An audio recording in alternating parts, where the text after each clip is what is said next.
और मध्य प्रदेश की महाडिबेट में आज बात सूबे में आए सियासी तूफान की। और सियासत में यह तूफान आया है प्रदेश कांग्रेस अध्यक्ष जीतू पटवारी के भाई नाना पटवारी की पुलिस हिरासत के बाद। पुलिस एक कथित ड्रग नेटवर्क की जांच करती है। करीब 10 ग्राम ब्राउन शुगर के साथ 2 तस्करों को गिरफ्तार किया जाता है। पूछताछ में नाना पटवारी का नाम सामने आता है, जिसके बाद नाना पटवारी को पुलिस हिरासत में ले लेती है। अब कांग्रेस इस कानून शिकंजे को सियासी फंदे से जोड़ रही है और राजनीतिक बदले की भावना से कार्रवाई का आरोप भी लगा रही है। तो बीजेपी से कानून के अनुरूप की गई कार्रवाई करार दे रही है। चर्चा करेंगे, उससे पहले यह खास रिपोर्ट देखिए।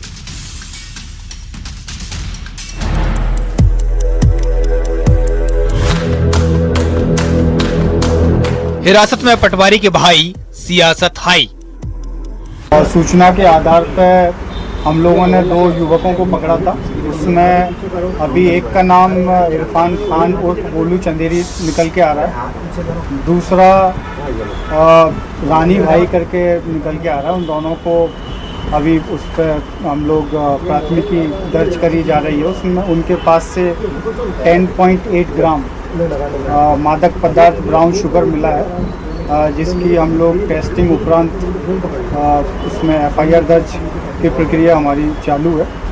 उनसे प्रारंभिक पूछताछ में यह पता चला कि ये लोग जो मादक पदार्थ है उसको 2 लोगों को देने जा रहे थे, जिसमें एक का नाम नाना पटवारी है और दूसरे का नाम मानव गंगवानी है।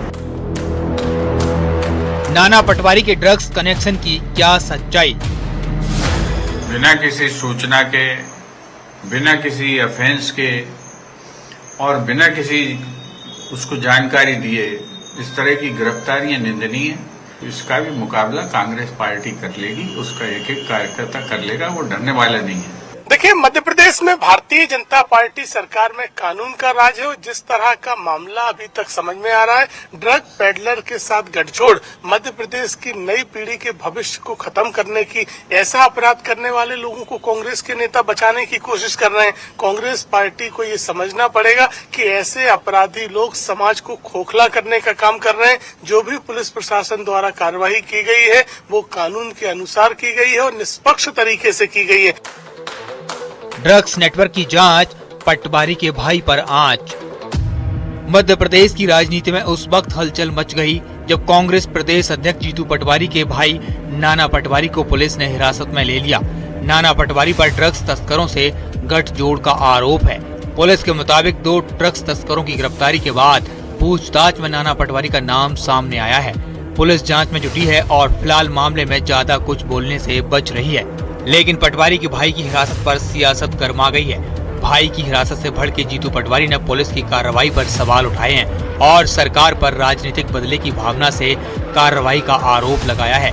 वहीं बीजेपी के मुताबिक मध्य प्रदेश में कानून का राज है और इस राज में ड्रग्स माफिया को ध्वस्त किया जाएगा। बीजेपी ने कांग्रेस पर ड्रग्स पेडलर से गठजोड़ करने वालों को बचाने की कोशिश के भी आरोप लगाए हैं। फिलहाल पुलिस जांच के बीच आरोप प्रत्यारोप का दौर जारी है और सवाल उठ रहे हैं कि नाना पटवारी के ड्रग्स कनेक्शन की क्या सच्चाई है। आज इसी मुद्दे पर होगी मध्य प्रदेश की महाडिबेट। पटवारी के भाई नाना पटवारी की गिरफ्तारी के बाद पुलिस ने, माफ कीजिएगा, हिरासत के बाद पुलिस ने अभी तक गिरफ्तारी नहीं बताई है। पुलिस सही जवाब भी नहीं दे रही, लेकिन सवाल बहुत सारे उठ गए।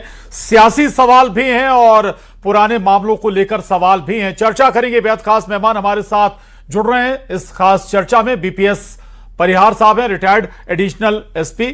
दिनेश गुप्ता जी, वरिष्ठ पत्रकार। डॉक्टर गुलरेज शेख साहब, प्रवक्ता BJP। विक्रम चौधरी जी, प्रवक्ता कांग्रेस। निरंजन पोद्दार जी, राजनीतिक विश्लेषक। आप सभी का बहुत स्वागत है। सबसे पहले विक्रम चौधरी जी, आपके पास आऊंगा। जीतू पटवारी के भाई नाना पटवारी को हिरासत में लिया गया, अभी तक गिरफ्तारी नहीं बताई गई है, लेकिन सवाल सियासी आरोप क्यों हैं? 9 से 10 आपराधिक मामले दर्ज हैं। हत्या के प्रयास का मामला दर्ज है, छेड़खानी का मामला दर्ज है। 2 तस्करों से बातचीत में जब नाम सामने आया, पुलिस एक्शन ले रही है। इसमें सियासत कहां आ गई? विक्रम चौधरी जी। पुलिस ने जो कहा है आपने सुना नहीं है। पहले आप ये समझिए कि बातचीत नहीं हुई। एक ड्रग पेडलर ने सिर्फ नाम लिया, एक बार। हाँ, दूसरी बात यह है कि पुलिस ने अभी तक गिरफ्तारी नहीं बताई। कोई नोटिस जारी नहीं किया है, तो इससे ये पता चलता है कि ये कानूनी कार्रवाई से ज्यादा एक राजनीतिक कार्रवाई है। आप स्पष्ट समझिए इस बात को। जो मामले पेंडिंग है, जो मामले विचाराधीन है, उस पर तो कोई टीका टिप्पणी है नहीं है। उस पर जो कानून कहता है वो कीजिए, कोई विषय ही नहीं है। लेकिन आपने अचानक ऐसा क्या कर दिया कि अभी देखिए मध्य प्रदेश में इससे पहले एमडी ड्रग्स का जखीरा मिला था, कितनी गिरफ्तारी हुई? कोई गिरफ्तारी नहीं हुई। अरबों का माल मिला था, इसके बाद 3 फैक्ट्रियां और पकड़ा गई हैं, कोई गिरफ्तारी हुई? कोई गिरफ्तारी। विक्रम जी, सभी मामलों में एक्शन हो रहा है, लेकिन क्या आप ये चाहते हैं कि अगर पार्टी से जुड़े, आपकी पार्टी से जुड़े किसी नेता के भाई का नाम आ जाए तो उस पर एक्शन ना लिया जाए? विक्रम जी नहीं सर, आपने खुद ही स्पष्ट कर दिया ना। आपने तो खुद कह दिया है कि सिर्फ हिरासत में लिया है। अब एक बात मुझे बताइए, हिरासत में लिया है तो इस पे हाय तौबा क्यों है? आपके किस निर्णय पे पहुंच गए हैं? यदि मैं भी किसी थाने में जाता हूं, कोई बातचीत करता हूं, पुलिस यदि बातचीत करती है तो क्या उसको नहीं? ये तो कांग्रेस की तरफ से कहा गया ना कि राजनीतिक द्वंद्व है, राजनीतिक तो है जी, रंजिश निकाली जा रही है। एक नागरिक के क्या अधिकार होते हैं मुझे बताइए? बंदी प्रत्यक्षीकरण जो मौलिक अधिकार है हमारा, इतने घंटे हो गए, कुछ नहीं पता है। पुलिस ने कोई नोटिस जारी नहीं किया, किसी प्रकार के न्यायालय के सामने समक्ष पेश नहीं किया है। तो ये सब बातें जो है कि कानून हम नहीं जानते हैं। ये तो देखिए सर, सिर्फ इतना हुआ है कि जीतू पटवारी ने जिस तरह मोहन यादव को पूरे मध्य प्रदेश में जमीन घोटाले के मामले में बदनाम कर दिया है, तो मोहन यादव ने व्यक्तिगत तौर पर ये कार्रवाई की है। पुलिस कमिश्नर का जो बयान सुन रहा था, जो पुलिस ठीक है, दिग्विजय सिंह साहब ने तस्वीर साफ की थी। विक्रम चौधरी जी, आपके सबसे बड़े नेता जो प्रदेश में जिनका सर्वमान्य चेहरा है, उन्होंने तस्वीर साफ की थी, उन्हें गलत बताएंगे आप? नहीं, दिग्विजय सिंह साहब ने गलती, दिग्विजय सिंह साहब ने गलत डेटा पेश किया क्या? जीतू पटवारी सही थे या दिग्विजय सिंह? ये बता दीजिए आप।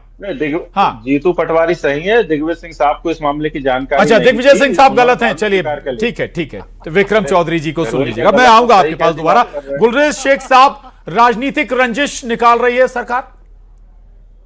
देखिए कटारे जी, सबसे पहले तो इंदौर पुलिस जो है वो बधाई की पात्र है कि जिसने इतने प्रेशर के बावजूद भी, इतने हाई प्रोफाइल केस होने के बावजूद भी हमारी जो अगली पीढ़ी है, जो हमारी युवा जनरेशन है, उसको मद्देनजर रखते हुए कार्रवाई की है।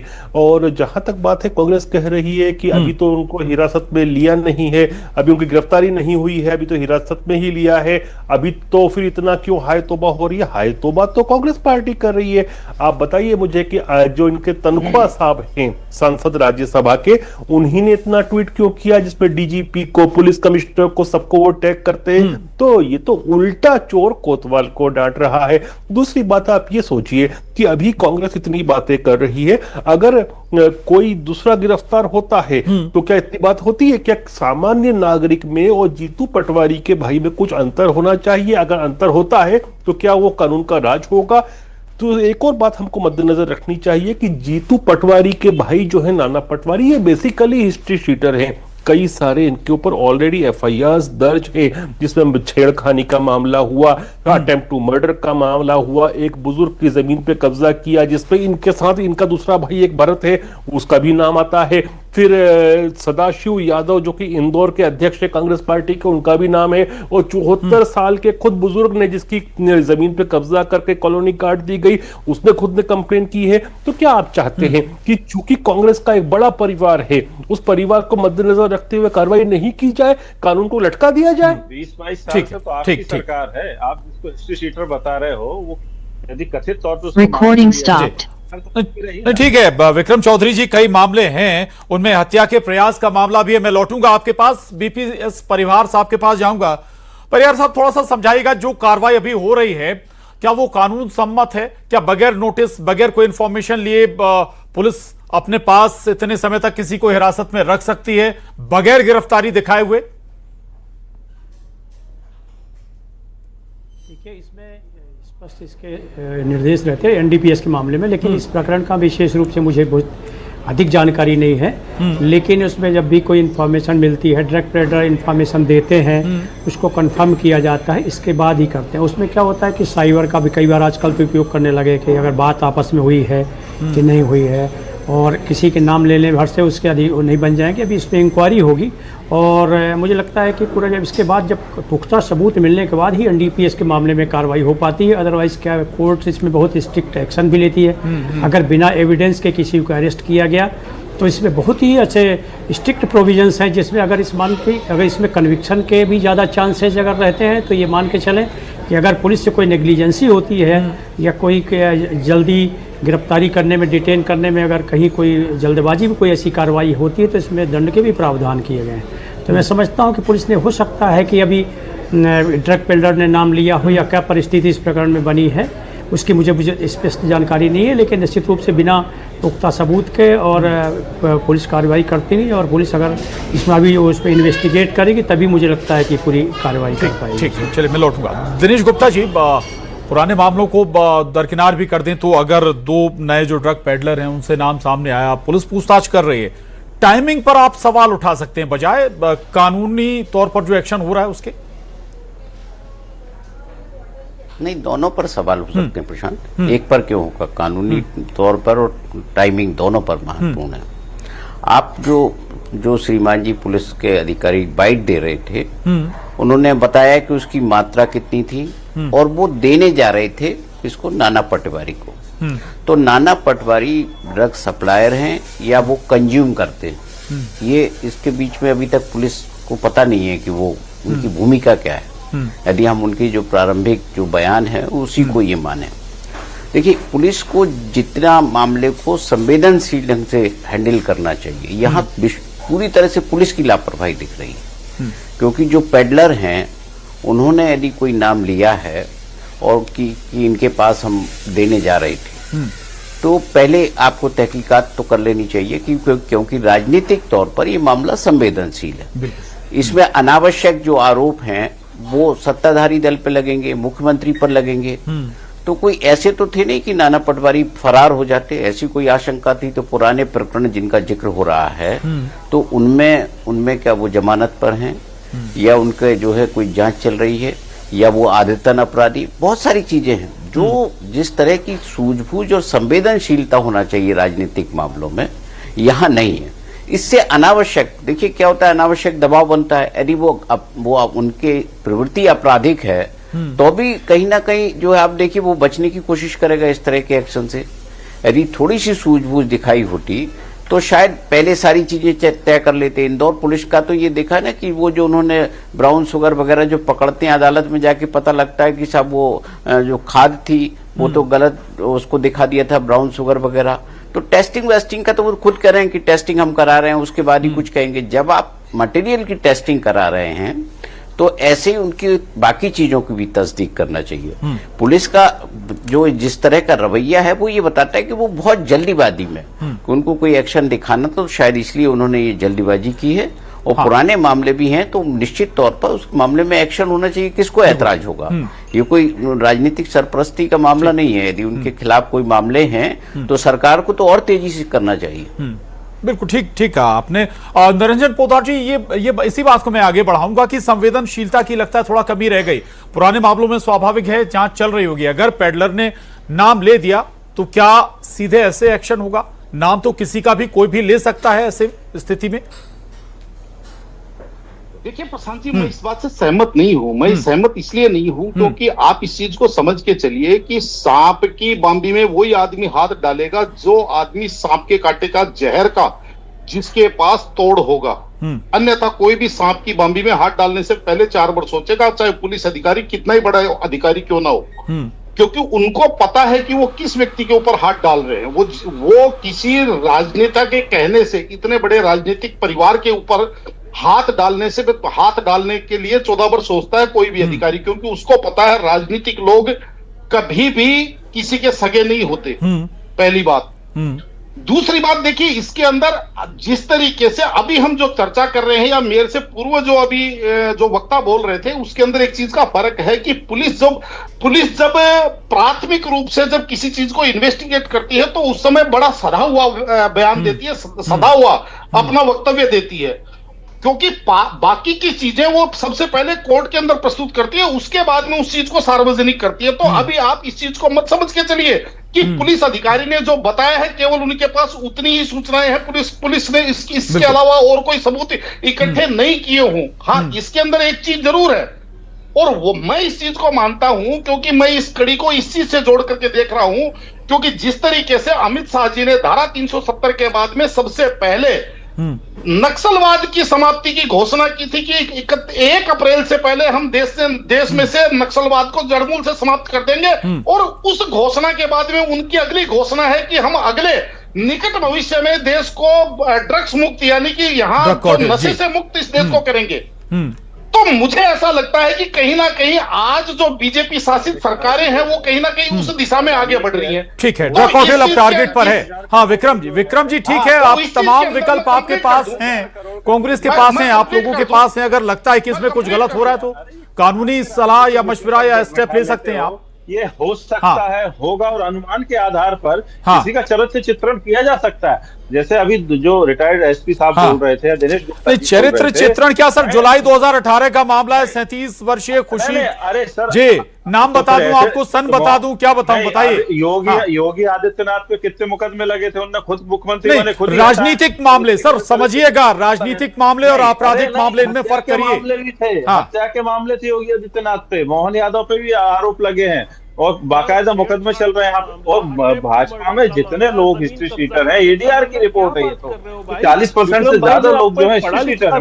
मैं ये नहीं कह रहा हूँ सर, मैं ये कह रहा हूँ आपसे कि जिस तरीके से पुलिस ने ये कार्रवाई की है वो भेदभावपूर्ण कार्रवाई है। पुलिस पहले ये मानने को तैयार नहीं, वो कह रही है कि हम जांच कराएंगे, पहले आप जांच करवा लेते, आप नोटिस भेजते, आप पूछताछ के लिए सार्वजनिक तौर पर बुलाते, वो सीधे कहा अज्ञात स्थान पे ले गए। ये किस तरीके की कार्रवाई है और कितने ग्राम मात्रा में मिला है?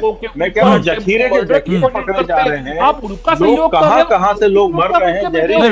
विक्रम जी अभी निरंजन पोद्दार जी को सुन रहे थे आप। विक्रम जी भाई, जरूरी नहीं कि सारी डिटेल मीडिया के सामने या हमारे आपके सामने पुलिस रख दे।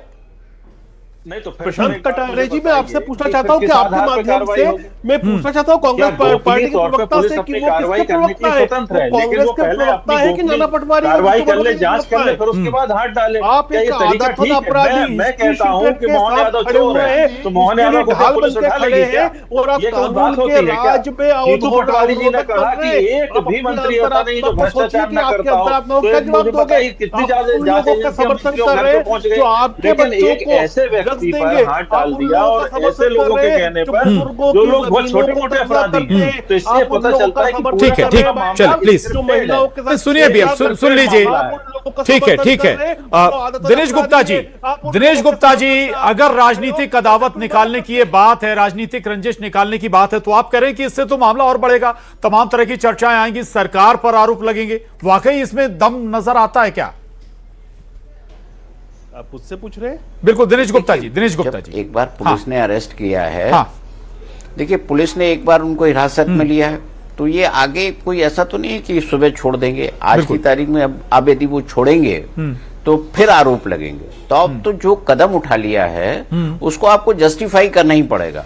और 10 ग्राम की जगह जो है हो सकता है कि बहुत बड़ी होती तो आप ये कहते हैं कि वो नाना पटवारी जो है ये ड्रग सप्लायर हैं। अभी तक तो ये क्लियर ही नहीं है ना। वो जो उनका बयान देखिए आप, हम उसकी बात नहीं करें। उन्होंने जो उसका एक तो क्वांटिटी बताई है और जो बताया है कि वो देने जा रहे थे, तो सप्लायर को तो देने नहीं जाता ना कोई। बिल्कुल। तो जो भी चीजें हैं, चाहे वो अधूरी आई हो कैसी भी आई हो, लेकिन जो क्वांटिटी है, केवल आप उस क्वांटिटी को देखेंगे तो ऐसा लगता है कि वो कंज्यूम करते थे, है ना।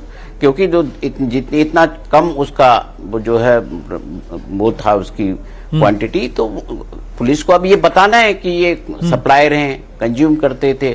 तो कंज्यूम करते थे तो निश्चित तौर पर यदि सप्लाई हो रही है तो आपको, पुलिस को तो इंदौर तो बदनाम है ना ड्रग के मामले में। तो यदि वो इस चेन को पूरी करती है, इंदौर को यदि ड्रग मुक्त करती है, तो किसको ऐतराज है? इंदौर के तो भारतीय जनता पार्टी के नेता चिल्ला रहे हैं कि यहाँ तो जो है ड्रग के मारे जो है पूरे यंगस्टर्स की लाइफ खराब हो रही है, गली गली में ड्रग मिल रही है, छोटी छोटी जो है गुमटियों में ड्रग्स मिल रही है। पिछले 3-4 साल से ये बिल्कुल वाजिब सवाल है। बीपीएस परिहार साहब के पास जाऊंगा इसी बात को आगे बढ़ाते हुए। न केवल इंदौर बल्कि भोपाल, 2 बड़े शहर ड्रग्स की चपेट में कहते हैं युवा, बहुत बड़ी मात्रा, बहुत बड़ी संख्या में। और अगर कंज्यूम कर रहे हैं तो वहां तक पुलिस नहीं पहुंच पा रही, आपकी स्पेशल जो टीम्स हैं वो नहीं पहुंच पा रही हैं। और अगर कोई कंज्यूम कर रहा है तो क्या उस पर क्या एक्शन हो सकता है परिहार साहब?